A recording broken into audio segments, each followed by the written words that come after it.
અંબા જી ખુમલાઈ માં શ્રી મહાશક્તિ ખુમલાઈ માં લક્ષચંડી મહાઅનુષ્ઠાન આજે 152મો દિવસ છે.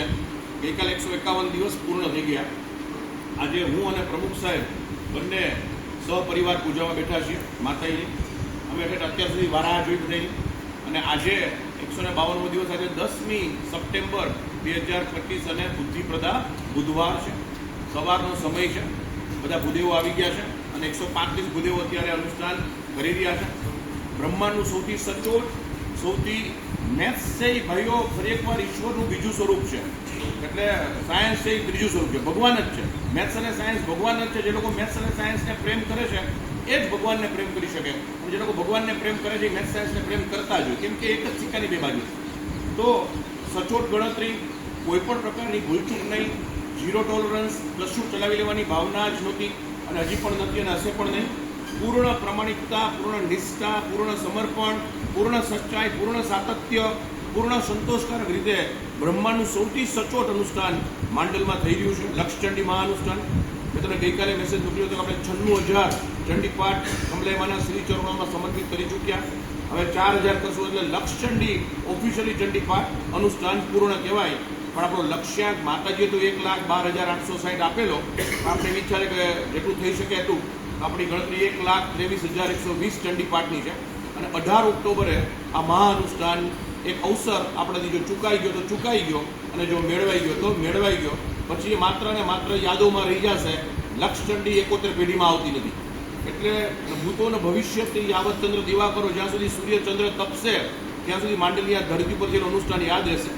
ખાસ કરીને આજે મારે જે બોલવાનું છે એટલા માટે જે વિદેશમાં વસતા આપણા ભાઈઓ બહેનો છે જેમનો સિંહ ફાળો હોય છે, તો એવા લોકો જે નથી આવી શકતા, બધા નસીબદાર નથી હોતા, એવા લોકો જે નથી આવી શકતા, હું અને પ્રમુખ સાહેબ અમારા વતી, અમારા પિતૃઓ વતી, સુશીલાબા, ખેરશંકર દાદા, ગિરજાબા અને ચીમનલાલ દાદા અને અમારા પરિવાર પૂર્વજો વતી અને જે પરિવાર વિદેશમાં ખાસ વસે છે, નથી આવી શકતા, ભારતમાં વસતા હોય તેને આવવું જ જોઈએ.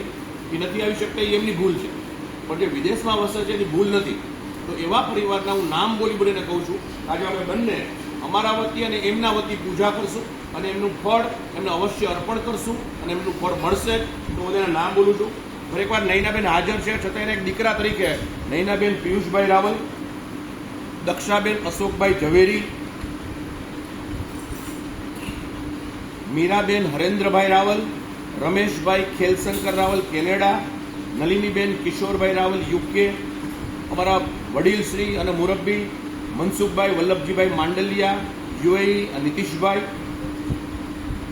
ચિમનલાલ ભવાનીશંકર રાવલ સરસાવ યુએસએ, એટલે કે હરીશભાઈ, ડૉક્ટર હરીશભાઈ અને Sudhaben, Vasantiben Chimanlal Raval Sarsav USA, Ketanbhai Ramkrishna Raval New Hampshire, Hiteshbhai Ramkrishna Raval Boston, વાલા પ્રજ્ઞાબેન મુકેશભાઈ રાવલ અને પરિવાર Kenya, Tarlikaben Pareshbhai Kothari New York,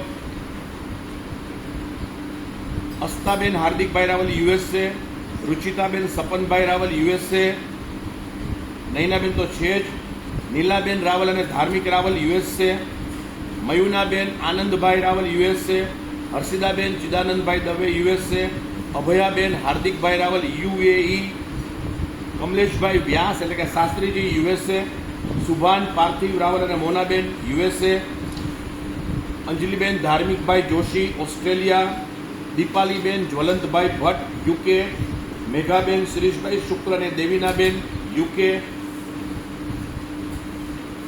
ભાલચંદ્રભાઈ Kanaiyalal Raval Saudi Arabia, ભાર્ગવીબેન રાવલ યુએસએ, પરિમલભાઈ આર રાવલ મોઝામ્બિક, વંદનાબેન વિપુલભાઈ રાવલ સાઉદી અરેબિયા, તેજલબેન વિરલભાઈ જોશી યુકે,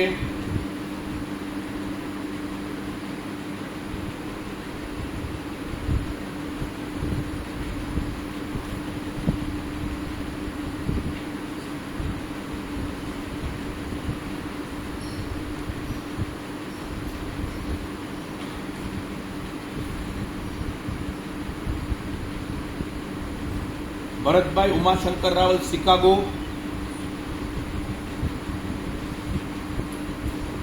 અને ખાસ તો બીનાબેન કૌશિકભાઈ શુક્લ યુકે કે જેમણે 111 ડબ્બા ઘી, શુદ્ધ ઘી અનુષ્ઠાન માટે આપેલું યુકેના. તો બીનાબેન કૌશિકભાઈ શુક્લ કમલેમાની વાલી પુત્રવધુ, આ બધા અને એના વતી કદાચ કોઈ રહી ગયું તો મને ક્ષમા કરે. હું હૃદયથી તમને કહું છું. હા, તરલિકાબેન આવી ગયું, તરલિકાબેન. એટલે કોઈ પણ રહી જતું હોય તો ખાસ યાદ કરીને એનું નામ લઈને હું 100% બોલીશ અને માટેને પ્રાર્થના કરીશ કે તમારા જીવનના સુખ શાંતિ રહે. તમારા લક્ષ્મીજી સરસ્વતીમાં અને મહાકાળીમાં ત્રણેયનો સંયોગ ભેગો થાય અને કુળદેવીની કૃપા વરસે તો જ આવા ભગીરથ કાર્યો થતા હોય છે. બાકી શક્ય નથી. તો આપણા બધાનો સાથ સહકાર છે એટલે જ કંઈક થઈ શકે છે. તો તમારો હૃદયથી અમે શ્રી ખંભલાઈ માતા ટ્રસ્ટ માંડલ આભાર માનીએ છીએ અને બહુ હૃદયના ભાવથી સાવ ઊંડાણથી કહું તમને કે ભાવથી પૂજા કરશું અને એનું ફળ તમને સૌને જેના જેના નામ બોલ્યો અવશ્ય ખંભલાઈમાં આપશે એવી હું માને હૃદયપૂર્વક પ્રાર્થના કરું છું. જય અંબા, જય ખંભલાઈ માં, કેવળ તુજ કરુણા.